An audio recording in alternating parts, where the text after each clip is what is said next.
Welcome to the Graduate Center, which is where you are. The Graduate Center is the PhD granting institution for the City University of New York, and it's home to about 26 academic programs and centers and institutes. And in addition to its academic mission, it takes very seriously public engagement and facilitating public discourse on a variety of topics. In my office, Graduate Center Public Programs is one of the leaders in the Graduate Center's efforts to stimulate public discourse. My name is Michael Washburn. I'm going to be very brief, just introduce the panel and then get out of your way. But I do need to say one thing. This is the second event in our year-long initiative, Cultural Capital, the Promise and Price of New York's Creative Economy. And over the next 2 semesters, we're going to be hosting a series of panel discussions, performances, screenings, conversations that explore the creative and intellectual industries of New York. So fashion, film, music, photography, visual arts, as well as the tech sector.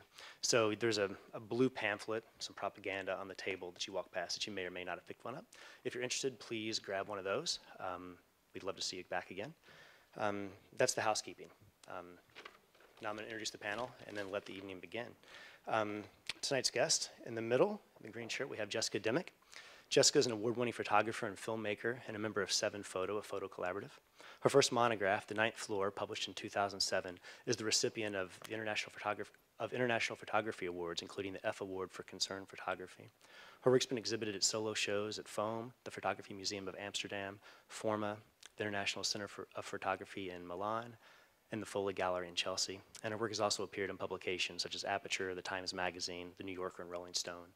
In 2010, she was awarded the Best Cinematography Award at the Hamptons International Film Festival from Kodak for the film Without, which was directed by Mark Jackson. Claudia Gonson, on the far end, is a music manager and musician. She's best known for her work with the Magnetic Fields, with whom she records and performs as their pianist, percussionist, and occasional singer. She also sings with the Future Bible Heroes, and she has played drums with the bands Tender Trap and Honey Bunch. And Claudia has also written and performed her own music with Shirley Sims and with the author Rick Moody. Alissa Quart, right there, is the author of Republic of Outsiders, The Power of Amateurs, Dreamers, and Rebels, which is recently published and which is on sale outside for a remarkably reduced price. You should buy it. It will answer all the questions they don't answer tonight. As well as Branded, The Buying and Selling of Teenagers and Hothouse Kids. She's a former Neiman Fellow at Harvard, and she's written for the Times Magazine, O Magazine, The Nation, Marie Claire, The Atlantic, and the Columbia Journalism Review. Astra Taylor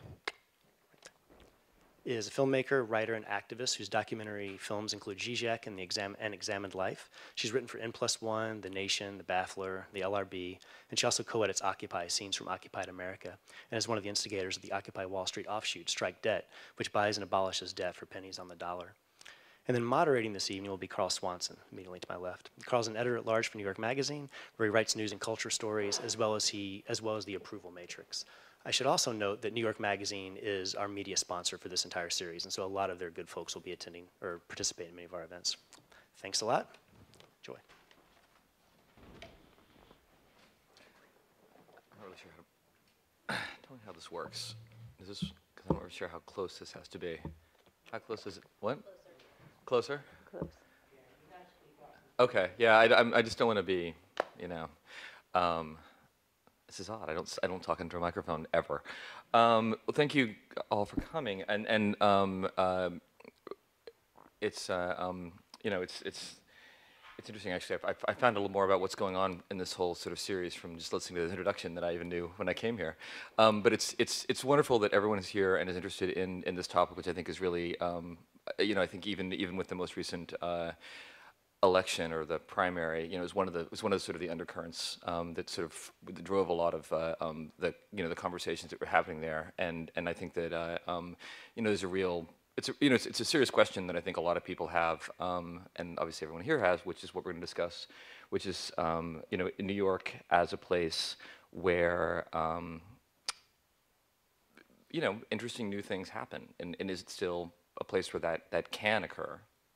And you know, how if and in, you know, in what ways actually in some ways is it better than ever, which I think in some ways you could argue that it is. So we are going to try to talk about that. I think that probably you know, as a way of sort of beginning this thing is like I was going to actually have the people here on stage just sort of talk a little bit about what it is that when they think about why they came here, and if they, or if in fact many of them actually grew up here, what was the idea in their head about how New York would be a place for them to sort of create work, like what that meant to them, like what the in a sort of idealized way, I suppose, what New York was supposed to be, and how that experience has changed, for them more recently. If that makes sense. Does that make sense? Should we just start it down there at that end? Sorry. Okay. Raise your hand if you can't hear me in the back. But I came to New York in 1993 from Boston, and a lot of the reason that I ended up in New York as opposed to anywhere else was just that that's what you did. You left Boston and you went to New York. So it wasn't really like, oh, this is where everything's going to happen for me. I do think that I stayed in Boston until I was 26, and I think that was, as a musician, a smart move, because at the time, you really couldn't do that well in New York. It was a little harder to make your way from nowhere to somewhere. I think it might still be true, but I actually, when we start getting into that, I may point. I think maybe the one thing that I can say about what's going on now, which I'm not that involved in, is that it seems that there is physical music being made in physical spaces in Brooklyn a lot, and I'm not as aware of it because I'm not going out as much as I used to. But I do think that back when I was in the East Village for 10 years, it was like, it was pretty competitive and pretty hard. So it was helpful that by the time I got to New York, my band was established more or less in some indie way, so that we didn't have to start at the Continental or one of these places like on New Band Night. We did that in Boston, and it was just much easier because Boston was a tiny little scene and everybody knew each other, and you could kind of follow your idols down the street and be like, oh, look, it's that guy from that band.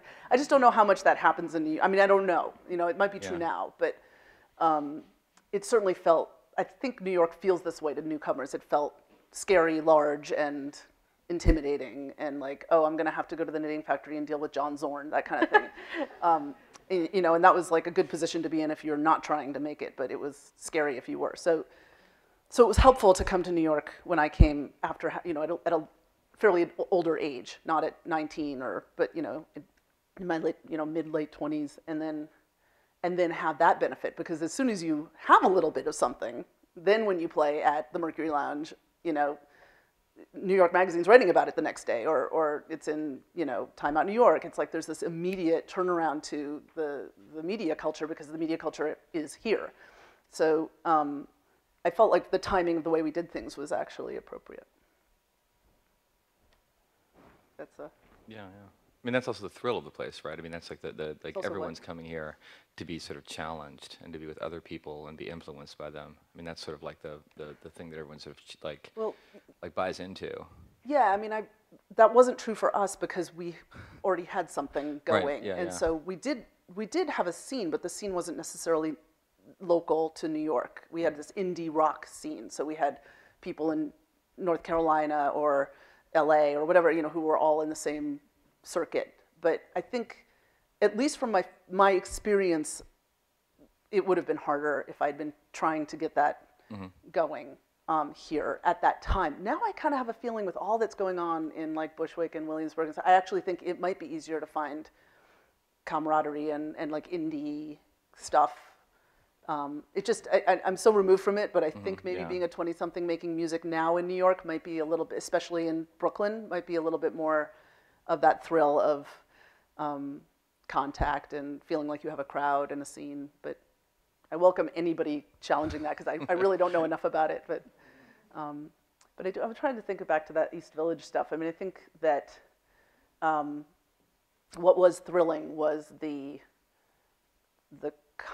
if you want to be hungry for success, that media contact was thrilling. I mean, to have one of my best friends be the music editor at Time Out New York, and it was just also immediate. In Boston, that's like, you're lucky if you're like get written up in The Noise or something. I mean, Boston didn't have that sense of, it had really good college radio, but it didn't have a sense of that kind of immediate contact. But in New York, you do. Yeah, I mean, being in as someone like working in the media, you realize also how different that doesn't matter as much anymore, because people can become famous from YouTube. People can become famous. Right. I mean, and they do. I mean, they basically sidestep all of this stuff that that used to, I think, be you know, these sort of tastemaker gateways. Although I sort of challenge that a little bit, because I still think that it's more important to be pinged on Pitchfork than on somebody's startup small music blog. Sure, but Pitchfork's a great example. I mean, Pitchfork is not. Pitchfork is a great example. But Pitchfork is not nobody. Pitchfork is the new tastemaking. It's the New York Times of now, or whatever, you know. Yeah, but the New York Times still nonetheless exists and attempts to do that, but in a different way. Yeah. Anyway, I'm sorry, but yeah, anyway. Go ahead. Oh, my turn. I guess so. Yeah.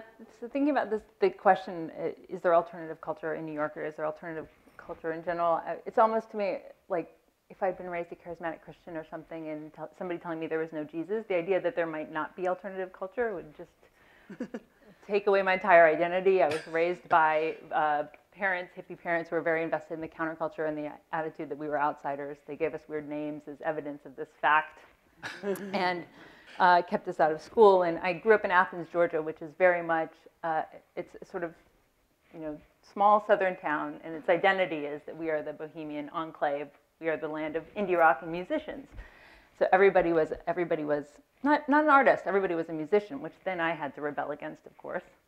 And my identity was that I was a nerd and a wannabe activist or politico or something. And so I came to New York partly attracted by the myth of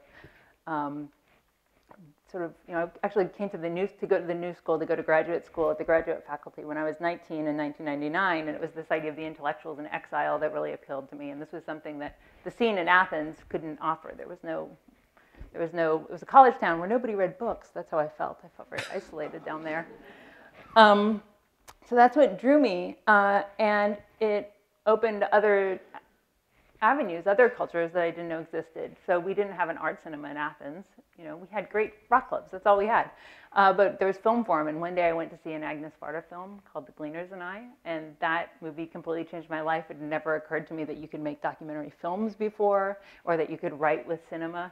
And you know, within a year, I decided that that was a way for me to kind of merge different identities and do something that was, you know, express my political consciousness and was like, you know, I wanted to be a writer. And so I ended up making some films, first producing a film about Arab and Muslim detainees after 9/11, and then moving on to make films about philosophy. So New York, yeah, is a bastion of these other cultures. I think what's interesting right now, and what I immediately started reflecting on after reading Alissa's book, was that New York City is now a site of an attractor for young people of a certain political consciousness. And this is something that in the wake of Occupy Wall Street, I feel like when I've traveled around, people go, oh, in New York stuff is happening. New York is a place to be if you want to be an activist and be engaged, and where you want to do serious activism. And I think a lot of tensions that are, I hope will be central to this discussion, are alive in that community, because you want to be a radical outsider, you want to be a political radical, but you also want to transform the mainstream. And so there's a paradox there, you know, that you want to be somebody on the fringe who is simultaneously influencing the middle and everyone else. And that culture is very, that's the one that I'm most actually involved in, more than any other artistic scene or music, which Claudia and I overlap in a bit, and film and stuff like that. It's really the organizing community. So I'm fourth generation New York on my father's side, and so I came to New York because I was born, and I have, I mean, it's very much a part of, I think, my identity, but also in a lot of ways it's not something that I kind of look towards, because it's part of me and part of my dad, and in a weird way, like I'm always a little bit ashamed that I'm still here, and I love this city, although increasingly less so, and this is definitely not this is a very personal thing. This is not an argument of like why New York is now not the place it used to be or something like that. It's a little bit more of like a personal wave versus a wave that's happening in real time for other people.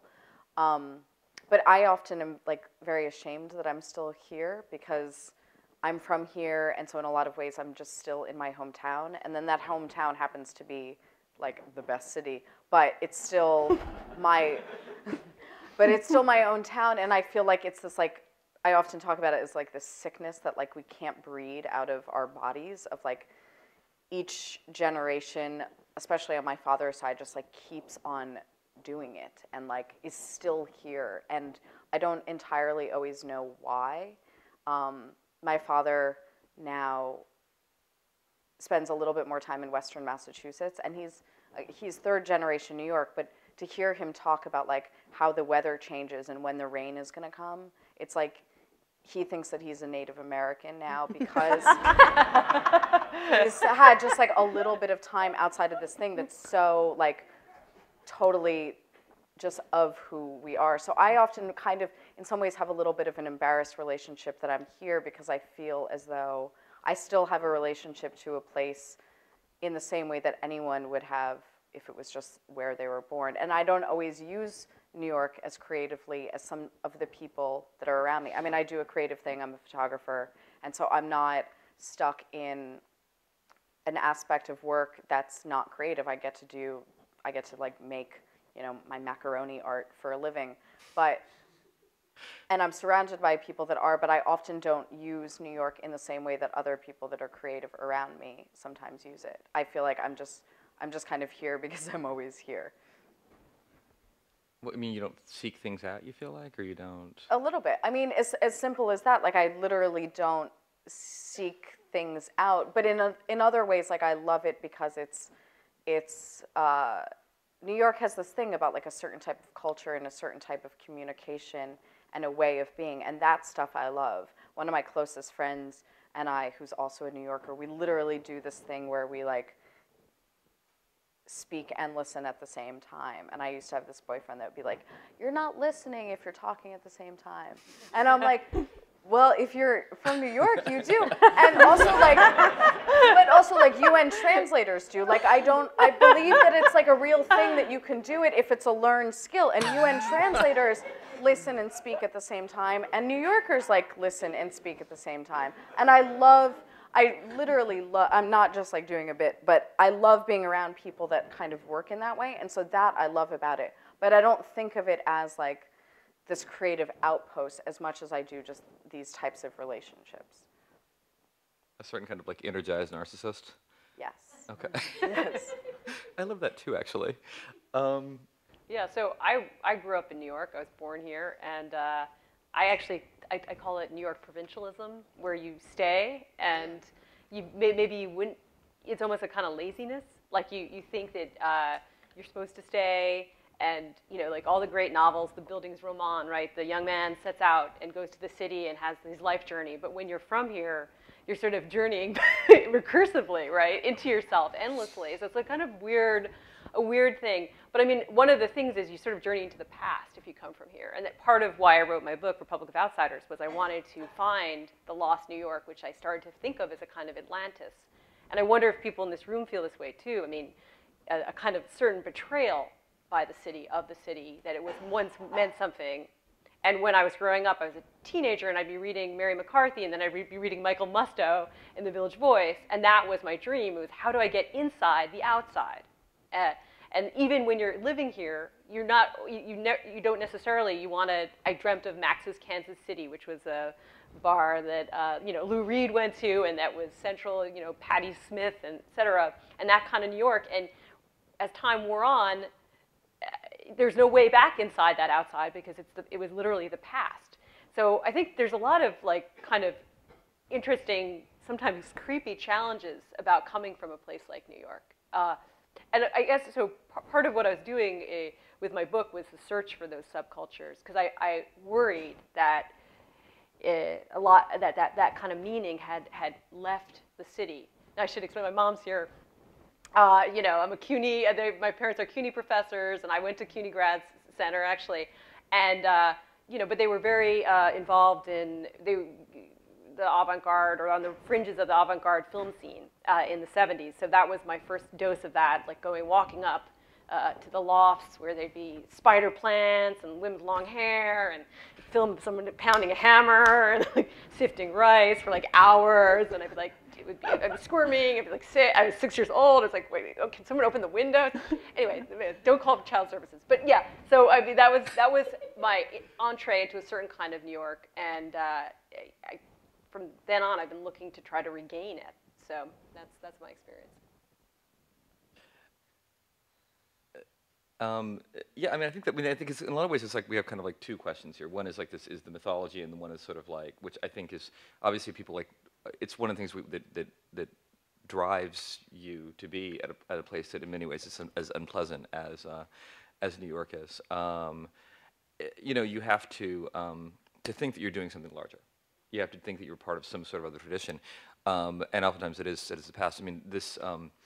It's a sort of a sideline is that, you know, we're talking about Soho, is there's a big art fair that happens, a very luxury art fair that happens called Frieze. It started in London, and they've had it 2 years now in New York, and they're in Randall's Island. They have this big custom tent they made, and then they have this sort of, as a side thing, they have these little projects that they do, and one of the ones they did this year was a tribute to Food, which is this famous restaurant that these artists live. That I went to when I was a kid every Wednesday, and it was created by Gordon Matta Clark, who was an experimental artist, conceptual artist, who used to saw houses in half, and his ultimate act of performance art was to create a restaurant. And which, so this is which is a myth, because actually he didn't create it. Because like if you actually, because I did all this research about this for this piece, because he died, and because he's the most famous person who came out of it, but really it was his girlfriend at the time who did it. Oh, well, that's and isn't that, it's interesting though, just because it becomes part of this idea of like what New York was like. Yeah. But really it was just because there were no restaurants around there. You know, and so they did this, and it was a clubhouse, and it was a thing. And also the reason that the neighborhood was so cheap is because they were going to tear it down and build a highway. And that's fascinating. Soho. It was on Prince Street and Green. Yeah, it's where Lucky Brand Jeans is now. But everybody was a dancer. Everyone was making these giant sandwiches, and they were because girlfriend was a dancer. I can't remember her name right now. But it was but literally like that kind of thing. You know, it's you can't do that in Manhattan anymore. Like young people move to the city, and like all the young people I know, now they all live in Crown Heights. They seem to live in Crown Heights now. Was that a tragedy? What did yeah, I don't people know. think? I mean, it's interesting that. Having moved to Brooklyn 10 years ago myself, Where do you live in Brooklyn? I live in Park Slope, which is not in my mind like the most thriving art community. But I do feel like you know, I don't really go to Manhattan to see underground art. You know, and occasionally I go to the Kitchen or PS 122, but it's really, you know, largely Issue Project Room or places. I haven't been to them, but I've been told there are all these amazing places like on Kent Avenue in Williamsburg, and like just all heading towards Bushwick, like just, you know, dozens of places that are, I think, doing all sorts of different kinds of performance and as well as music. So I feel like it's, you know, it's definitely, that feeling is there. I think our age is a huge aspect of this conversation, you know? I mean, I just got to be out and proud about the fact I'm 45, and I'm just like, I don't feel 20 anymore. You know, I don't feel that feeling of like, I got to know everything, you know? So you know, for me, it's like I've become more cautious. You know, I go to BAM and see the things at the Next Wave Festival because I know I'm going to love them, you know, but I don't, you know, stay out until 2 a.m. going to something at some cool underground place just because, you know, I can't even stay up past 9, you know. It's just, I tried to go to a show last week and I couldn't stay up. I just like lay there just like I'm trying to watch this music, but I'm so tired. So it is a really, I think age is a factor with a lot of this like nostalgia or worry about. Where do you think the like magnetic fields fits in the kind of archaeology of indie music of, you know? Well, something really major did happen a few years ago, which is that, and I don't know if we were leaders or followers. I can't actually. My brain is so foggy. But in like 1999, 2000, we played at Avery Fisher Hall at Lincoln Center, and I feel like in those years, suddenly everybody's playing at the Beacon or Radio City, and Wilco's playing Radio City, you know, and it's like, what happened to the clubs? You know, all of a sudden everybody's playing sit-down theaters. And we just never went back. We don't play standing rock venues anymore. We just play at, you know, if we go to Boston, we play at, you know, a theater. We played Symphony Hall last New Year's. I mean, it's just like, if you get offered that, you say yes, you know, you don't.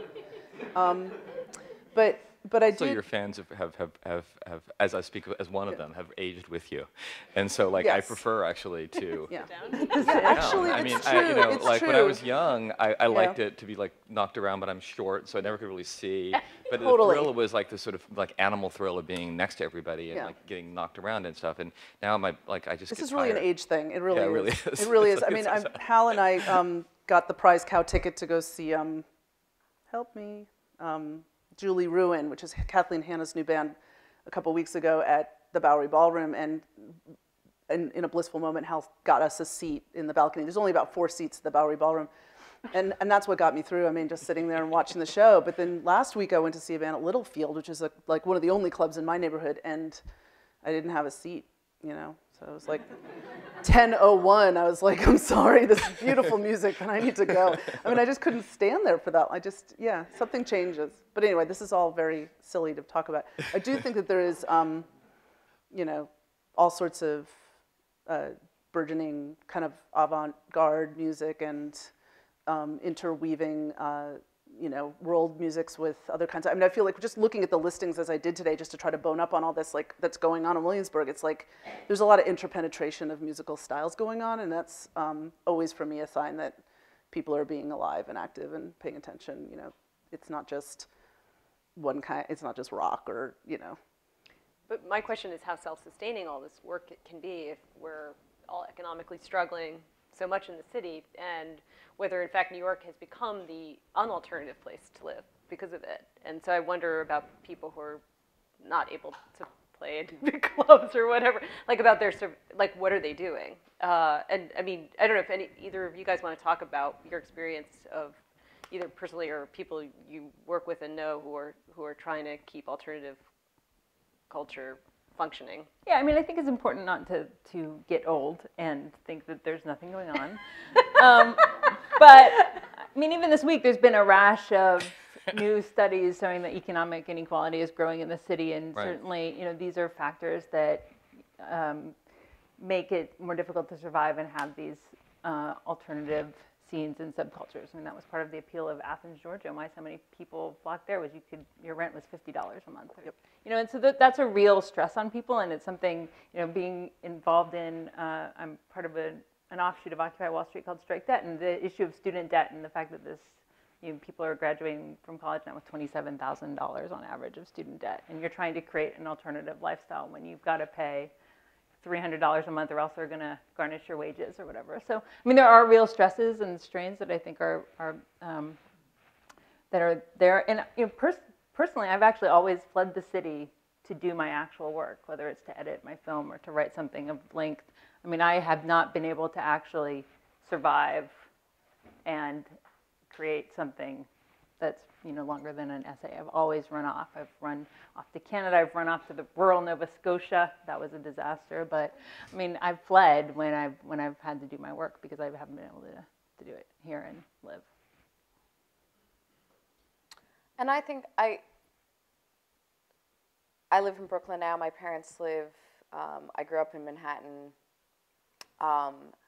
And like any good New Yorker, I have like real estate obsession. So there's like, that's always there's always like a way that you're like scheming or like thinking like a chess player of like 1 or 2 pieces ahead. And my parents have a rent stabilized place on the Upper East Side, and I am a mile from the L train. I'm, you know, a solid mile, and they pay less rent than I do, and I'm not joking. They pay less rent than I do, but I think about like the implications of that. Like personally, I just think that's crazy. But also, I think about the implications then of then who lives around them, and then if I were to live in where they did or where their places, which I have thought about, because I live a full mile from the L train, and I've got like a hornet's nest the size of my torso outside of my window, and like the stairs are rickety, and all of that stuff that comes with just like living farther out. And but I also think about like then who would I be surrounded by, because who gets to live, you know, they happen to be rent stabilized, so they're like this one last crumbling thing, but who gets to then be surrounded or who will they be surrounded by, and then how will I feel? Because I think the idea of community and who you surround yourself with is very important, and I think about if I would rather just live farther away and feel as though I'm around people that are a little bit more of my people, or if I'm going to feel isolated by going into a place where basically, if it weren't for their situation, it's very clear that I would be priced out. And what does like being priced out mean? What do I do that kind of keeps me on the outside of that, and then what do people over there do that allow them to sustain it? No, absolutely. I mean, like part of And the I don't whole- know what the answer What is. neighborhood do you live in? I live in Greenpoint, and my parents live on the Upper East Side. I mean, it's. I mean, you know, some of it is. You know, it's sort of just. It's like these sort of these. You know, sedimentary layers of like demographic sediment. You know, what I mean, like at one point, you know, other kinds of people obviously lived in Greenpoint, and now everyone's sort of your age and of similar sort of taste and similar sort of like ambition. And it's one of the, I mean, like I used to date someone who lived in like deeper into Williamsburg, and it was amazing to be around like all of these people. But it was also one of those things you're like, gosh, everyone's exactly the same here.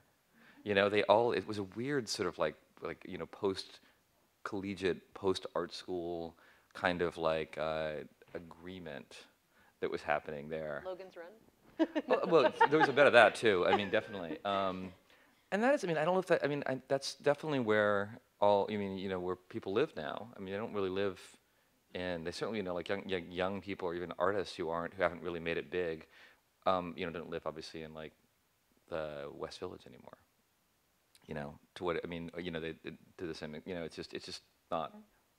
That's not the culture that's there.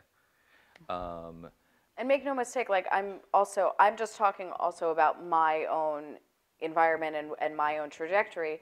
There are definitely people in the neighborhood that I live right now that are asking themselves the very same questions, which is that I grew up here, and now who am I surrounded by, and have I been priced out of my own neighborhood? I mean, it's not a singular thing that is happening to me, and I'm definitely not on the worst end of it. It's just also to be like true to whatever I mean, the question is kind of where it fits into our lives, and so, but not to mistake that I'm aware that someone else is having that very same conversation about me. But what does that do to your cultural production to have those kind of pressures or thinking? It changes them. I mean, it changes the type of work that you want to do, and it maybe also changes the type of work that you're open to doing. I mean, we were talking a little bit before in how we were going to segue into this about whether or not I do commercial work or would even be willing to. And, you know, for me personally, I like my setup. I like where I am. It's always a little bit of a struggle. I make no bones about doing commercial work, and I actively pursue it and would love more of it. Like, I think it's great because I would love to be able to do as much of my own work as I can and find any way to subsidize that. But I realize other people have different relationships to that. Yeah, absolutely. I mean, I think that's, you know, what's one of the big questions in Alyssa's book is, you know, is sort of what does what does co-optation mean now, and what does it mean to sort of be, you know, what is people's sort of relationship to the market, and you know, especially in a time when it's really different now to sort of hit it big. There isn't like a single way to sort of do it for the most part. I mean, you do have certain television shows, I suppose, on certain, you know, and things like that, and there are certain kinds of movies. I guess there's Miley Cyrus, but I mean, it's like it's a different, you know, it's a different thing. I mean, you know, a lot of people, you know, the music business is obviously completely collapsed and changed into something else. And a lot of that language, you know, came out of the music industry. You know, like, well, you know, am I going to sell out? Am I going to go in a major label? And that doesn't even, for the most part, happen, right? I mean, that's not really like a sort of an issue in the same way. No, I guess not. I mean,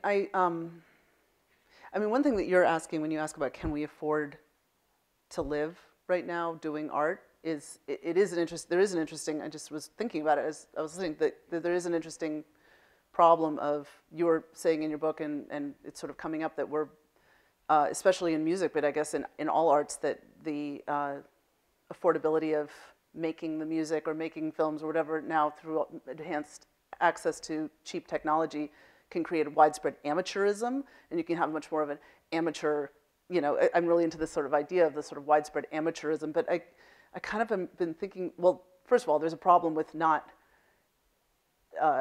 nobody's making the kind of money they used to make in music. We don't get album advances. I guess with really successful crowdsourcing like Amanda Palmer, we could, but generally speaking, most people don't make a lot of money on music. And right now, I mean, you can watch how much we're earning has just been going, for the last few years, and I think everybody is in agreement about this. So the question is, with this idea of everybody can make more music, or everybody could make more films at home, or do more art at home because you have more access to technologies that allow you to do that and publicize that, how do you afford it? So it is an interesting problem in New York. Is everybody just going to move to a cheaper place to be able to make their amateur art?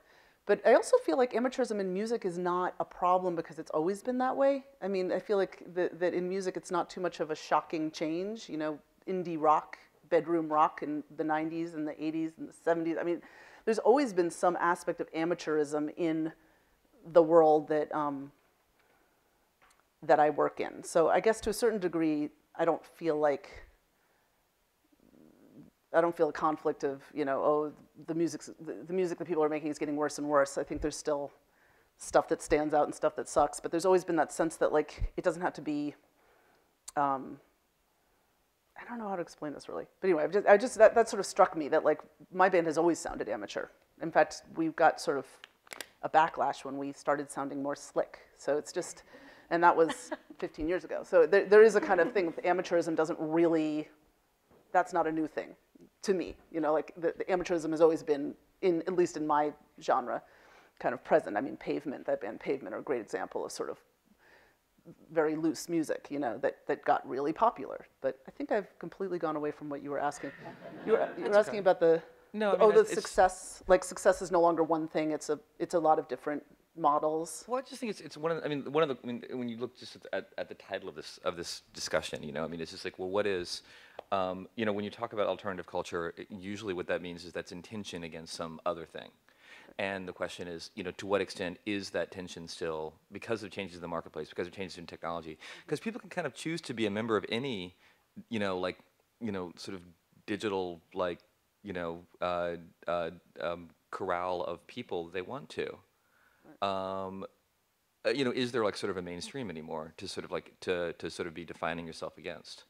Well, I don't really know. I mean, I was thinking about this a little bit. Is there a scene? I mean, I'm not that paying enough attention, but is there a scene in New York right now for the music that I do? I really don't feel like I can talk about, Latin or hip hop I mean, there's so much out there, and I really don't feel like I feel like I'd be just totally not knowing what I'm talking about. Jazz, I don't know much about. But in my world, I feel like there was a New York scene about 5 years ago. And it was like Grizzly Bear and LCD Sound System and St. Vincent, Crystal Stilts. There was a lot of bands, and they all came out of Williamsburg, and they kind of happened. Animal Collective, and now a lot of them have moved, like to Europe or whatever. They've all disappeared. But anyway, so there was a moment, and it was identified by samples and interpenetration of live with electronics and things that you would imagine early thousands. This sort of moment in history. And then there was also a folk moment, where there's all these sort of folk indie artists going back to folk. But now I kind of feel like, and I don't see this as like a sign of anything. I mean, in 5 more years or 2 more years, there might be another explosion in another direction. But I just feel like right now there's a little bit of a regaining, trying to find a new center in my genre. But I don't think that means there's not a lot of incredibly creative stuff going on everywhere. I mean, I have a sense that there's a lot of avant-garde stuff going on. Maybe that's because I'm old, but I always hear about people creating little percussion groups or little just kind of more avant-garde things that they're doing. There's actually a night called Darmstadt. It kills me. I love it. It's like it's a night. It's like a club night, and they play Stockhausen, and it's like the DJ plays John Cage, and I just love this. So there's some stuff with avant-garde mixing. But the thing that I always say about music, at least, is that about 10 years ago, I started noticing this happening. Like, I don't think, I mean, everybody knows this. It's an obvious point. Record sales no longer make money, and album advances are no longer large. So there seems to be 2 ways that people can make money. And one is by touring, which also includes merchandise sales, and the other one is through making music for film and TV and commercials. ads. and that's called sync work. And so that's really, I think that if you want to be kind of quasi-professional in your amateurish lifestyle of sitting around and making music, really what you want to try and do, I guess, is either play out live, so you can make a couple $100 a night doing it that way, or you want to try to, you know, do music for your friend's video game or whatever. And if you can work your way up in those, you can actually, I think, afford to live. See, but I think there's an interesting consequence of that to get to the sellout issue. And you say in your book, being a sellout is almost an honorific now. And I think we kind of, I hear that a lot of people, I hear people saying that nobody cares if you sell out anymore. And it doesn't, I feel like that's something certain people tell themselves. I mean, there are lots of communities where these issues matter. And they can be issues of sort of, we're doing in like authenticity or taste, or I don't like this person, they're too mainstream. But then there can also be the political component of, you know, I don't think that art and culture should be commercialized. And there's no doubt, for reasons that Claudia just outlined, that more and more people are turning into commercials as a source of revenue. It has to do with record sales. Like it's a decision people are making because they're doing a kind of economic calculus. And we also live in a society that increasingly turns to corporate sponsorship to fund our libraries and our parks and our daycare centers, our schools. You know, when you go into your lunchroom, it can be the Dunkin' Donuts lunchroom in Rhode Island. So it's a social problem, it's a cultural problem, and what we do to artists is we say, well, you're a sellout or you're a saint. You know, this is, you kind of, somehow we personalize this choice. It's really a choice that we as a society are making to hand over our commons to, you know, corporations, because we won't fund things and we won't devise other ways of doing them. I mean, you know, I've made 2 documentary films. One was basically funded by a patron who worked in Hollywood who wanted to do something meaningful. And the other one was funded by the National Film Board of Canada, where they have public funding for the arts, and where their one criticism of my film was that I needed to add some Nietzsche. So there are different ways of doing things, and I think that one kind of ruled, you know. But so I think when we have this sellout conversation, it's, you know, we individualize it, we personalize it, we pass judgment, and it's something that's so much bigger. And you know, for me, there really is a line. Like, I didn't become a filmmaker to make advertisements, and but for me, there is, you know, I would have done something to make real money if I had, you know. But so I think there are lines. There's a continuum. It's almost, there's fractal inequality where we always think somebody's richer than us. You know, there's fractal authenticity or fractal selling out or something where there's, you know, I'm on the inside to lots of amateur filmmakers, you know. Sure. But I still have my own paradigm, you know, and boundaries I don't want to cross. But like I remember in the 90s, people, you know, even the estate of Nick Drake was vilified. Nick Drake was a singer-songwriter, British, for doing a song for a VW ad. Do you remember? And so I think it's, you have a really good point there, Astra, because now, you know, Texas school board, there's, you know, Dr. Pepper was underwriting a school in Texas, and they have a giant Dr. Pepper sign in the schools. Yeah. And I mean, that was the subject of my first book, actually.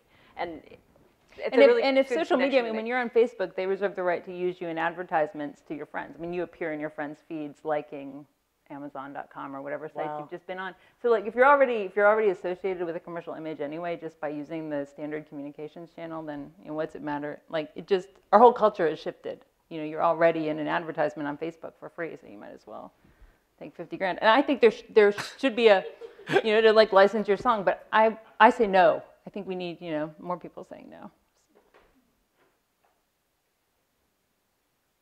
I think it's I mean, it's funny because, you know, you have, it's not just sort of, I mean, like last night I was at this thing for the High Line, and you think about, you know, and the High Line is sort of like, has this sort of interesting sort of overlap between, you know, both, you know, the myth, this is one of the sustaining myths of New York, you know, which is this idea of these sort of like, of living amidst this sort of like raggedy, you know, half abandoned, you know, former industrial sort of, you know, parts of the city, and then and it's a privately funded thing. Mm-hmm. I mean, and it was this very, you know, and it's interesting, you know, that actually and it exists as it exists because it turned out to be a really profitable real estate proposition for, you know, all these people. The High Line's a great example. Yeah. Because the High Line is framing the city, in a sense, turning everybody who walks on it into I guess either like an insider or an outsider, depending on what you think of voyeurism, staring in windows, the windows of the very wealthy, and then at the same time, it was this, it was Diller and Scofidio designed it, and it was just, this huge real estate boon. Yeah, no, absolutely. I mean, and everything around it was just like, and you know, they have this like this arts program on it, and there are all these sort of people who want to be a part of that arts program. It's interesting because I was considering putting the High Line into my book a long time ago. It's like 2007. Right. I think it was before it was actually a thing. So it's like another one of the many mirages, and the ways that alternative culture is very quickly, especially in New York, I guess we could say co-opted, or its meaning changes very quickly. But I wonder, like, you know, in a public park, we have the right to film. And this was I was part of a group called Picture New York that pushed back against the city when they were actually trying to say that you need to have a permit to stand in one spot for more than 5 minutes with a camera. And we organized, and this thing was, but I mean, I would assume that actually our rights to document or to film are fairly restricted on the High Line compared to other, you know, real public spaces. It could be true. I mean, it certainly is it's a very peculiar operation, the High Line, because it's like a kind of luxury nostalgia, you know. I mean, and there's no question that everything about that thing, and you know, how it operates and like what it rides through, is about that. It's amazing, also, but it's also become a franchise. A lot of other cities are now trying to adopt their own High Lines. Everybody wants. I have a friend who's Gentrify Incorporated or whatever. Yeah. I have a friend who's like a landscape architect, I guess, and he's like, yeah, that's what they want. Every city wants a High Line. Yeah, Chicago, all these, because I was looking into this. But so I was interested in what you said about not being able to film in public parks, because I feel like that's just one of the many ways in which kind of alternative, let's just say, or like creative impulses are squashed in New York. So like, how do you guys like negotiate that if you're just like trying to shoot on the city street or a park? I mean, how hard is that without a permit? Oh, well, now you can. Like, that rule was fortunately overturned. So, and also, now everybody has their cameras all the time, so it's actually gotten easier to film all the time. That's like another one of the amateur inside-out things. Yeah. But there's also this thing about perception. I mean, there's this thing about whether or not you're actually allowed to, and then whether or not people around you feel as though you're allowed to. And you can, I mean, I get a lot of resistance sometimes, in part because and now maybe we're going extremely tangential, but there's also this feeling that sometimes when I'm shooting on the street, especially with still photography, this feeling that like I'm going to take someone's image and make something and make some kind of commercial venture with it. And so there's a reality, which is that I'm allowed to go out onto the street with my camera and photograph pretty much anything I want. I don't know exactly what it is for film stuff, but for stills, I'm allowed to do that, and there's no problem. But then there's this feeling that it's illegal, and I'm told all the time that it's illegal. Like doormen of fancy buildings will be like, "Don't stand here." Yeah, completely, you know, all the time I'm told that I have to, you know, stop, or that I have to, you know, someone has to sign a piece of paper, and so there's this idea that like that there's some kind of value or something that I'm taking when in reality I'm not. And I also get weird things about like that I'm going to use it in like a porn setting. No, it's fascinating though. No, but I really, and that like, but it's like clothed people like on a sidewalk. Like I don't know how I will use it in porn, or how they think I'm going to use it in porn. So Jessica, you shot a series of images of addicts living in Manhattan, right? Yes. That was incredibly striking. It ran in Times Lightbox, is that right? Or it ran in New York Magazine. There you go. Yes. But my question is, that's a subculture, you know. How were some of the people that you were shooting even sustaining themselves? I mean, how was that working? And how were you, you know, how are you sustaining yourself while you're shooting them? Was New York paying your bills? You make it as a junkie today. Yeah, as a junkie. Actually, this is a little tangential, but it's an interesting question, because one of the things that I found, I'll give you the very quick summary, which was that I was studying photography at ICP, the International Center of Photography, and I was in the documentary program, and I found an apartment on 22nd Street and Fifth Avenue where this guy in his 70s who had a rent-stabilized apartment had the entire floor. He didn't own it. It was rent stabilized, but he had the entire floor. So the elevator would open up literally into this 3-bedroom apartment. Amazing, amazing place. Beautiful building right across the street from the Flatiron. And by the time I met them in like 2005 or so, there were like 12 or 15 heroin addicts living there at a time, and they had kind of taken over the space. The guy that lived there, the old man, was a user himself, so he had kind of lost control, and he had turned over this apartment to all these younger addicts because he needed drugs as well, and he kind of lost control of the space. But one of the reasons I was so fascinated by it, and I kept on going back there, was that I was amazed that something like that could kind of live on top of this very affluent neighborhood. Like, I can't live there. And now, now a Calvin Klein designer lives in the apartment. I mean, people downstairs literally pay $12,000 a month in rent. And I was so fascinated by the idea. And this is, I think, what is really amazing about New York, and why I was able to tap into it right away, and I really felt it, the idea that these two things can coexist, and that they could like literally be living on top of each other at the same time. And it's riveting, because you see this, I mean, I don't know if you had any exterior photos in that series, but it was like,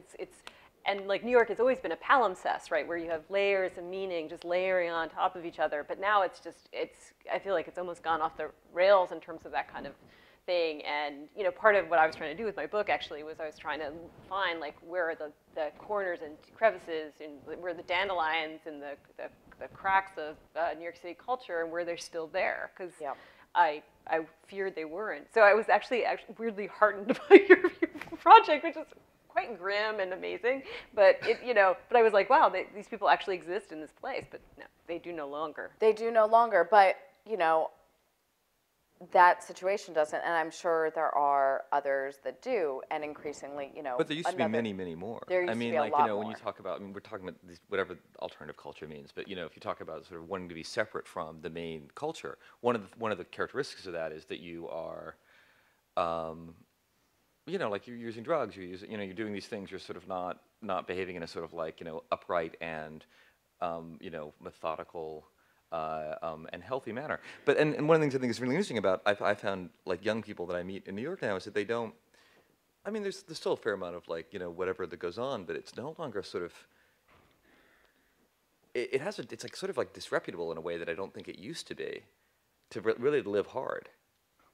Like the idea that it really is like this idea that you can't, because it's just too, I think because it's too expensive, it's too. Yeah, you have to be chasing your stature, and you have to be building your credit line and your upward arc. And how are you going to do that if you're, using meth?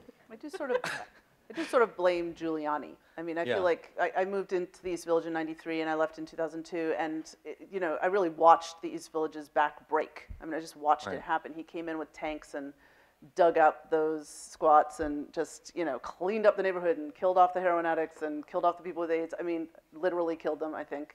They didn't have any access to busing to the places where they, free vouchers to get to the places where they could get medication, methadone treatments. Everything just got, and I really think that it broke on some level it broke the back, I mean, like when I first was there were whores living in my building with needle users, and they were like just passing out on my stairs, and like there was just so much of this culture of like grime. And in the 80s, when I was here briefly for a couple of years, there was also just like people, there was a lot of mattresses on the streets for some reason in the 80s, a lot of mattresses, and people would just sort of fall asleep on. I mean, it was a much more kind of like grimy, So I'm sitting there listening to you guys and thinking like, where's the grime? And I actually think that I do think that New York. I don't know about Manhattan, but I do think like, okay, this isn't a grimy story, but it is sort of a nice thing that like when I got out of the train just now in Herald Square, which is like totally chaotic at 5:30 in the evening, there was a mariachi band playing, and there were two teenagers doing that really hard kind of dancing. I don't even know what it is. It's like Brazilian, you get really close and it's like, very hard, and they were like doing it badly, and everybody was watching them and everybody was laughing, and I was like, that's great, it's not grimy, but it's spontaneous and it's amateurish, and they don't really know what they're doing, and they're kind of embarrassed, but they're also posturing because they want to show you that they can do it. And it was just totally, I don't think it was planned at all. I really don't. I think the band was planned. They were set up to do their thing. And I think these two people were just putting on a show, you know? And I think that still does live here. I mean, maybe more in the outskirts of New York, but those spontaneous moments of somewhat rough and tumble art, craft. And the other thing is silliness. I'm very grateful that silliness seems to still be here, like the days where people are on the subway in their underwear, or the days where they all go to the beach wearing, what is it, like turn of the century clothes or 19th century. Do you know about this? What is it? They all go to the Governor's Island. Well, the Governor's Island is the 20s yeah. ball, but there's also a day where they all go to the Rock. Do you know about this? They all go to the Rockaways and they wear. Oh, they're the same people. Okay, so I think silliness in New York Sponsored still with exists. Dr. Pepper. Yeah. No, We'll have a set of links after the event. And you might actually be able to argue that the internet has enabled that really well. Like, you know, like, hey, this is going to happen. And it's a little bit like those crowdsourcing events that somebody like Amanda Palmer has, where it's like, we're all going to meet today on this place and do this thing. But I like the fact that average New Yorkers get on the subway in their underwear for one day out of the year. I just think that that's So a Astra, really how good is Occupy, like, I mean, do you feel like Occupy and the culture around that has given spaces that didn't exist? I'm not sure. Yeah, I mean, I think there's also, when we're talking about like the grime, I mean, what does that mean? There's the class element. We know, again, that the city is more polarized in terms of class. So things are just separating, and there's more, you know, there's less interaction of people in those worlds. And just thinking about this question of, but then living hard, I was like, you know, but the thing is that when your parents have lived harder than you and done more drugs than you, the only way you can rebel. Yeah. Like Yeah, my that could be siblings and I true. is to be Yeah. completely straight. Yeah. So I don't know. There's also like people this Be genuine generation being lessons raised learned, with yeah. parents who had you know, who had experiences of their own and not having the delusion that you're the first generation to invent sex and drugs and rock and roll.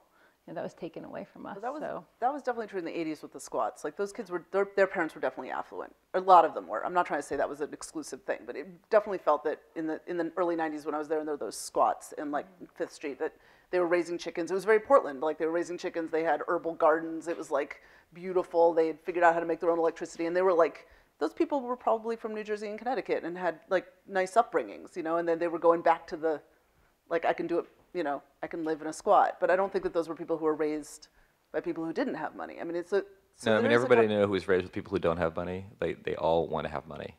You know? Right. I mean, they're like, oh. So it's sort of a flip back and forth, yeah. My kids are going to want so much money. She said her kids are going to want so much money. Yeah. So and what were some of the other thoughts that you had, Carl? Because I mean, you know, we're just sort of. I mean, I think that the big thing that I think we sort of. I mean, actually, this is a question I think that sort of kind of goes back, and this is what I kept thinking about in, you know, during the primary, is watching the De Blasio thing happen, and the number of things that people seem to think, and this is based on basically on Facebook and some of my friends, that people think that was actually the election was actually about and what they think could actually change in the city. Like, is it possible? Because it's interesting, like the hope that sort of like seems to be invested in this idea of a mayor De Blasio. You know, what does that mean for like that it will somehow change the city, take the city back in some way? I mean, at least that was my experience, just sort of like anecdotally among friends, with this idea that New York as we know it, which is like this New York of Bloomberg and of, you know, being very sort of ungrimy and very sort of you know, sponsored and professionalized and safe, would be changed in some way. Is that something that as people who make art, you guys think about? Were you invested in that at all? I definitely. I mean, I was interested. I wanted De Blasio to win. I mean, I thought of Quinn and St. Vincent's being closed, and you know, I thought no, but you know what I'm saying. I actually, there's a number of reasons why I was more hopeful about De Blasio, and some of it was just that God knows what he'll do, and there's that, and there's something, and maybe that does fit into how kind of rote in certain ways New York politics has started to seem, and how much in tune with developers, et cetera, and so you sort of just want somebody at least saying something different. I don't know if everybody felt that way. I think it's, to tie back to your question for Occupy, I think one of the interesting things is watching the coverage over the last few days, partly thanks to my friend Bill Dobbs over here, who gathered some links, that one of the things that sort of mainstream outlets were saying is that he's actually a kind of consequence of Occupy Wall Street emerging. And it's interesting because Occupy was so vehemently against being involved in electoral politics or making demands, and yet and people within who were part of that experience actually there's a lot of kind of burnout and self-denigration and questioning going on. But then suddenly I was reading these reports in like the New York Daily News or whatever. It was like, wow, Occupy's really had an effect with this guy getting ahead in the polls. So there's a kind of this whole dynamic that you're talking about, which is like, how does outsider become insider? And sometimes it's through, sort of unexpected avenues, and not necessarily that that's what you're aiming for. And just I was just curious that was the framing of multiple accounts last week. But just having the language of 99% versus the 1% out there as a meme that sort of invaded people's minds, people who were already feeling like the 99%, obviously, probably helped. I mean, it has to be. Yeah, and I think a lot of people, within Occupy would actually, that isn't a victory they would want to be given credit for. They're probably quite suspicious that he's going to be able to do what they would want him to do. And that's another thing that you explore, the fact that people often are ambivalent about successes. Man, my book is full of that. Like there's a lot of paradoxes when outside and inside. Yeah. That's very funny. Well, I mean, it's also just like, someone, as a journalist, that's a very lazy and typical kind of like, journalist groupthink kind of thing to say. But, because you're trying to sort of explain it to yourself and to other people. And, unlike the idea that Occupy was a part of it it's easy to kind of like, that's an easy thing to sort of write. Yeah, it was even All Things Considered. There's a long and All Things Considered thing. That was one of the main thrusts of the story. So. And I'm trying to think of the other. Well, you're going to talk a little bit about your own experience, right? You came to the city and. I was. Well, I could. I mean, I don't know.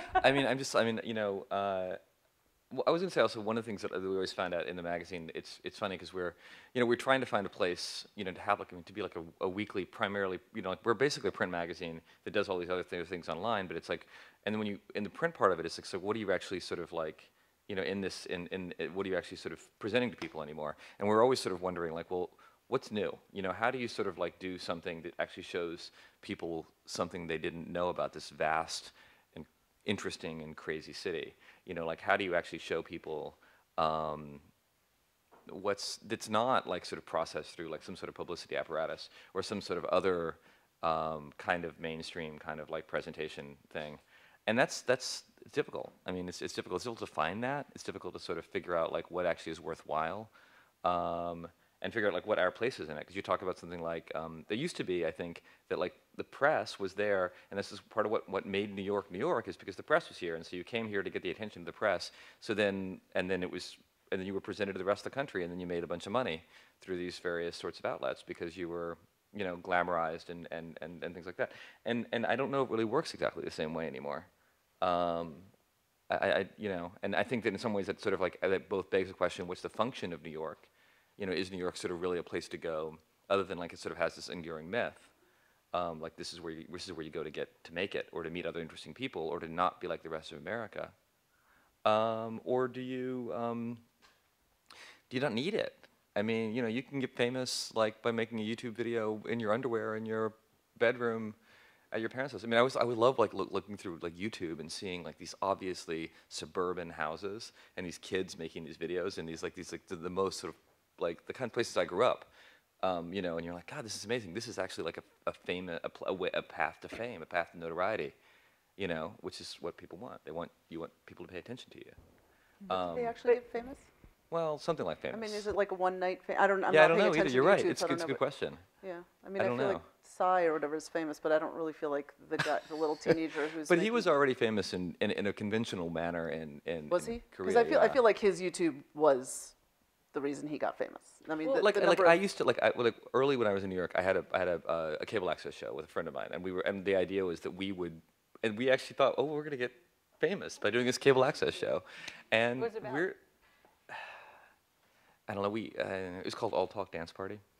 It didn't make any sense. It really didn't make any sense. But I mean, but now today we would do that on YouTube. Like all of my friends now who are doing that kind of thing, and they're on YouTube, and then sometimes they get known for that, and they end up like at Joe's Pub, and they end up doing these other. And I see this as like sort of a pattern, because then at least you get paid something. But isn't, I mean, well, one thing, I did read an interesting academic study. It said your chance of your video to actually taking off are the same as winning the lottery. So it's definitely not a sure thing putting your video on YouTube. Those are pretty bad odds. But also, do people always want fame and attention, as much of it as they can get? I mean, isn't part of being an outsider being ambivalent about who your audience is and how far your reach is, and not just wanting fame for fame's sake, but wanting, I mean, so I think, does everybody want fame? I'm not sure. But you want a certain amount of attention and audience, or at least a like-minded audience, or some sort of feedback for what you're doing, I would imagine. Yeah. Anyway, we should go and talk to the audience about what you guys think. You guys, if you have questions for these people who are on stage, or just want to hold forth on your own sort of like experiences and opinions about this topic.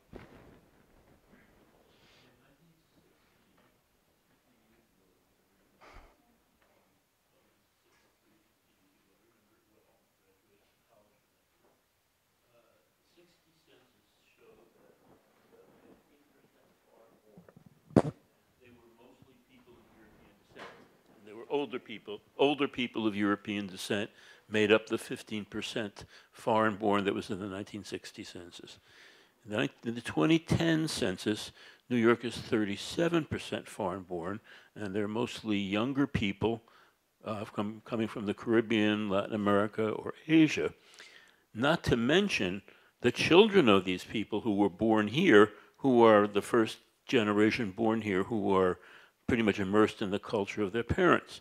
So my question to you is, in your adventures in art and culture in New York, have you been noticing that the immigrants to the city are playing a greater role? I can respond on a music thing at least. Information that I got this morning. I decided to do a little actual research, and I called Michael Azrad, because he seems like the kind of guy who knows everything. He's my friend who's actually still really paying attention to music in New York. And he sent me like 10 bands, just sent me links, or I Googled them and I just started listening. And it was really interesting. It might just be Michael's taste, but they all had, you know, one was a Sri Lankan guy, one was a, they were just all they were all interpenetrative of different sounds and cultures. And I was really, you know, pleased. And I don't know if I've just become dull, but I liked it all. I mean, I just, you know, I didn't find myself going like, this one's better than that one or anything. I just was like, I almost felt like I was in a new world a little bit, but I was just like, there's a lot going on. I'm just not really young still, so I'm not like. Any names you remember? Z's, Z''S. There's a band called, this is horrible, my brain is so, Sinkade, Sinkade. I think that guy is from, is it Cinkade? Sink. Sinkade, I really like that, and there was one called, oh shoot, I'm gonna do it. I might have to keep shouting them out over the next few minutes, but there was like 10, and it was really pleasurable for me, because I was like, oh, okay, you know, there's this band that everybody keeps talking about, I guess. I beamed in with my Nonesuch people about it, and they're like, oh yeah, everybody's talking about these guys, who do this Steve Reichian thing where they sound like they're electronic, but they're hand playing everything incredibly fast, and they're called something to MIDI, Dawn of MIDI, thank you. I need everybody else to tell me what's. Glad we have the right audience. Yeah, I know, thank you. I wish I had my computer in front of me, but they're really fascinating. They're kind of serial music, like in that world of Steve Reich or Philip Glass, but they're like playing super fast, very hard, technical little things. Yeah, it was great. It was, what's that? Brilliant, yeah, brilliant. So yeah, I mean, I wish I'd brought this all today and could just, you could all write it down, but it was nice for me just that he was sending me this stuff and saying like, yeah, people from different countries who are young, probably second generation, you know, lending all these different sounds. Oh, yeah. First of all, I wish you wouldn't keep saying I'm not young anymore. It's amazing. Yeah, something in my brain is just like, but thank you. Yeah. Anyway, a couple of questions. You said in the filming and the photography, are you saying now that you can walk around the street, take pictures of people, and use it any way you want?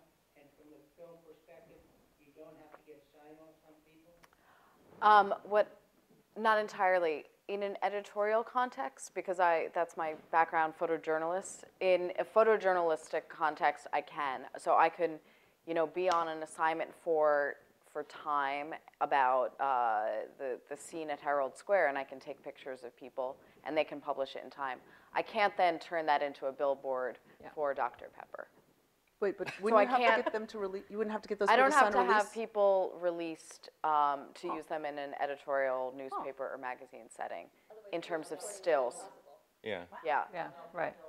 For Same filming, with documentary film. I mean, there are in different countries there are actually different rules, and so it's how long do you sort of linger on someone? Are you really following them around for 20 minutes? You should get a release, but yes, all right, because as you just said, you wouldn't be able to do news gathering if you couldn't film and shoot in public space, and And that's once what we're all was so wearing Google important. Glasses, it'll all just go out the window. Yeah, Google Glass is going to be.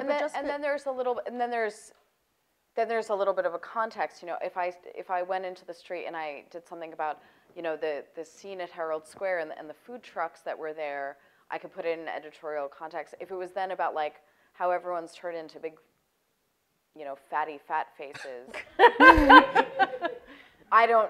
in filming, I think you couldn't do something like that. You can't like contextualize it in a way where it's kind of slanderous. But I don't in stills. Like in on stills, those I TV think shows, that's those terrible a like TV news yeah, shows. It's always from the back. The It's blurring. always like, look at these fat people.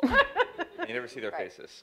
And so I don't know It's if just you good could do that. manners too, Yeah. though. What do you tell a doorman or somebody who says you can't film here? Often it's a police officer who's telling you that you can't film there when you can, and then that's just a bad confrontation because, I don't know, maybe you even have, your rights, but there are some nice little one-sheets you can print out that say what Sometimes you're allowed to if do, you're and then they get really mad at you. Taping. Like if you're taping interviews, people say, "Why are you standing here?" Yeah. So wait, if you were doing an assignment on the scene in Herald Square and you did one person, like a person dancing, you could put that without their signing? Really? Yeah. It's in Don't public. need Yeah. don't need to sign off. Now again, like as Astra said, you also, I don't like to do things. I don't like to work with people in a way where it doesn't make them feel good. So I generally tend to ask permission and things like that, but I don't have to. But I do tend to, because otherwise it feels crappy.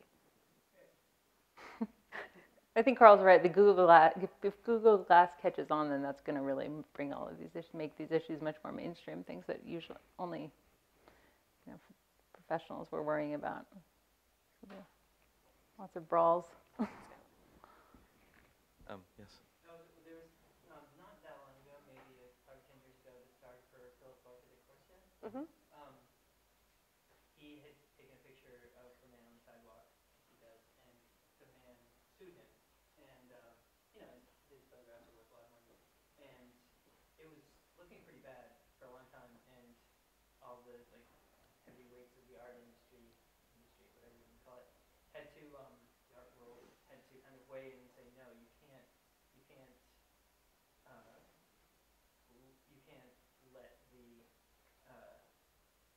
just let the subject of his photos sue because it'll make so much art impossible.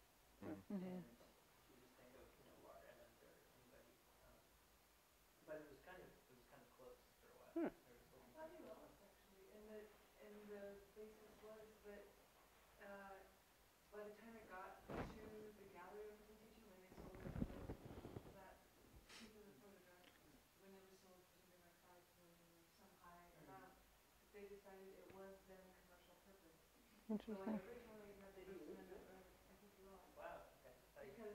Because he made so much profit, it was then commercial purpose. Originally it was expression, First Amendment protects it, but once the gallery makes $5 million off of it, it's commercial purpose. So you can't use. I can't take a picture. I could take a picture of you now. If I never sold it, that would be my expression. But if Verizon took it and used it in an ad and sold phones with it, that's the commercial. Yeah, no, I understand the two sides of the argument, but I thought in the end you got out just because it kind of makes it impossible to take pictures like that kind of photography. We need some fact I guess he got all the hustlers in that Hustler series like to sign releases then. Yeah, right. No, he paid them all. Oh, I know he paid them all as well. Yeah. But Well, then you pay them there's- whatever their hourly rate You is. could exchange it. Yeah. And I think I better go home and call it up on my history. does anyone else Any have other- something One of else? the Yeah, bands any other had the word questions silver or in it. comments? Silver I don't know. chops or I mean, Comments whatever. about I'm curious Gary? actually partly why people, like, what their relationship to this topic is and why they came in a way. I mean, actually, I'm a little curious as to what you were thinking about when you came here, which is, yeah.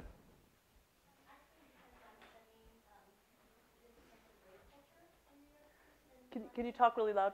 I'm studying the disappearance of rave culture. Rave? Right. And also in London, Wisconsin, having the same sort of renaissance in the ways that we have in the 2019. I don't mean that I don't have any idea about. A renaissance? Is that what you said?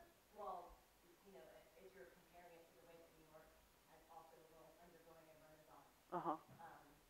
like when you do certain kinds of people.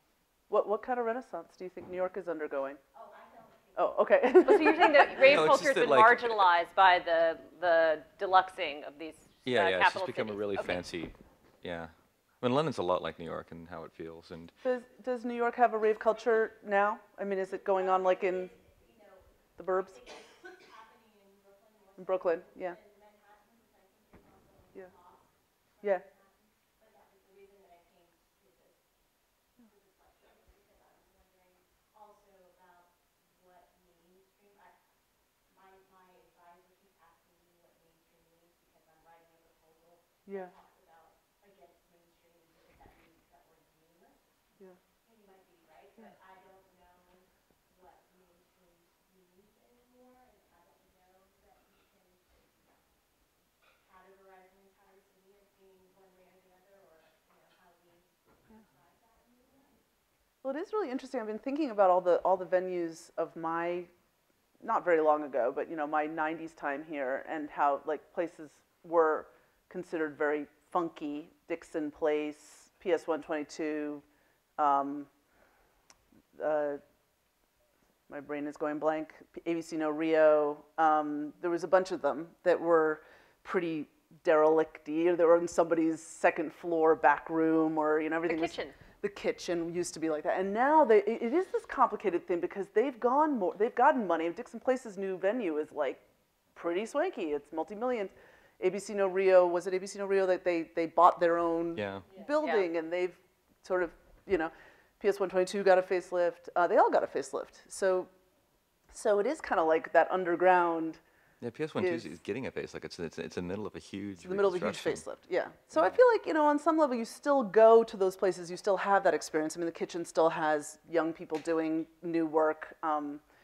Anthology Film Archive will always be amazing. You can still sit in the back room there and watch a D.W. Griffith film that's 3 hours long with no track at all in a silent room. Things like that. They still make you go through those endurance art experiences.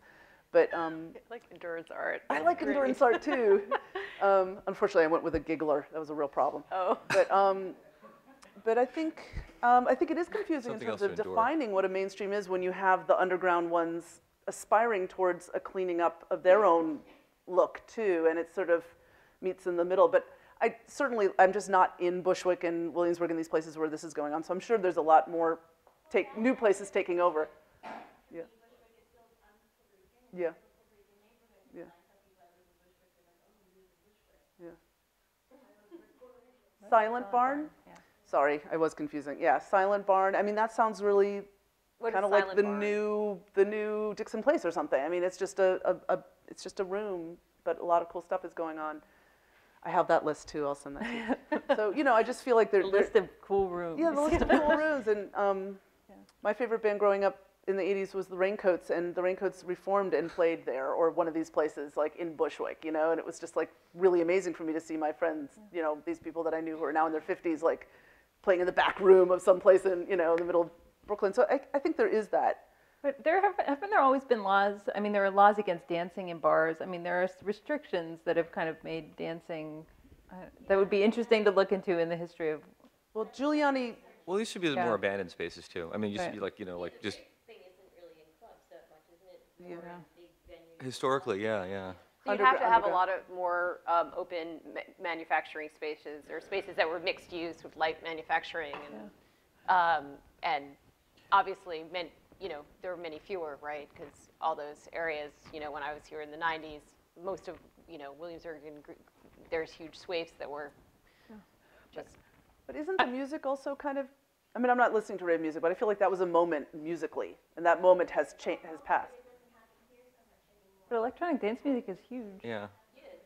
They just had that whole, those kids who died, and Yeah, know nothing. Yeah, out of it. Molly. I think the mainstream question is a really interesting one because I feel like one assumption has kind of been that there's more blurring and there's less mainstream. But Right. in a way, the superstars of this time are global now. They're bigger than ever. I mean, there is this sort of Yes. sense in which there's a polarizing. You can have your 1,000 people watch your clip on YouTube, but you can also be a bigger superstar than we've ever had before. You can command a global audience and engage with them all the time. So I feel like the mainstream in a way is even more main. There's just lots of other streams around, and it's hard to be as narcissistic about yours. I mean, you kind of used to be that you could be in your little subculture and not be as aware of all the infinite variety. But I feel like the mainstream is still, I feel like there's still something to that concept. I feel like the big has gotten bigger. Yeah.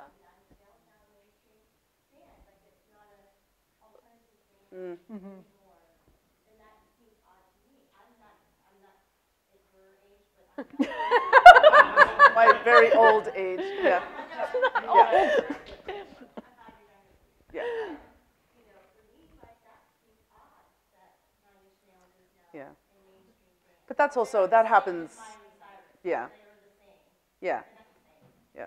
But that happens. That just happens. I mean, that happens all the time. Like, I remember being depressed because David Bowie did Let's Dance. I mean, it's just, it happens. It's like, it happens at all times, and I'm sure people felt that way about Elvis. I mean, I just think it happens. Like, people are edgy and you discover them, or it's part of your teenage experience of angst, and then all of a sudden they're like, That's like essentially classic rock. selling. Did you guys ever have a moment where you guys were accused of being sellouts? Actually, I have a wonderful story about that. Thank you for reminding me. Magnetic Fields played our very first set of songs from what was to be the new record 69 Love Songs in 1999 at the Bowery Ballroom, and I was no longer on the drums. I was my first show playing on a keyboard, so we had no rhythm section, and everybody, it was really, like, it's one of the reasons it made sense for us to switch to theaters, but everybody had to stand in the Bowery Ballroom quietly because we didn't have a rhythm section. We were just a quiet little band, and there were these pauses in between the songs, and somebody shouted out, "When did you move to Connecticut?" And I know who it was, and I have never let him live that one down. But that was, an accusation, a very, very, very, very brief accusation of selling out. And then, like, 5.5 minutes later, the record came out and, did really well, and in a very small way. I mean, I don't even think it broke 100,000. It's not a very big selling record, but compared to our, like, 5,000 we were selling before, it really shot us, like, up tenfold or whatever. So, there were the usual backlashy things, but I don't think anybody felt they could say, I mean, Moby Play came out the same day, Moby's record Play, which totally took over the advertising industry, period. Every single ad had a song from Moby on it. So we were kind of shielded from too much backlash because we were just like trying really hard to like, get people, to like us. And meanwhile, this other guy was, fighting with us for the #1 position in the Village Voice, Paz and Jop, and all that. So it was a little easier for, I literally went to Moby's managers and I was like, what did you do? Tell me, I want to do it. But we never got anywhere near he sold millions. So, and we were basically, Moby and Magnetic Fields were both not as well known, and then suddenly overnight there was a big change. But his change was like stratospheric. He bought one of those buildings on Central Park in 90th Street that has like towers. One of the two towers. Yeah, yeah. I mean, Moby made millions and millions of dollars. So anyway. That's I mean, if anyone else has anything else, but otherwise we should probably finish up. Thank you. Thanks everybody.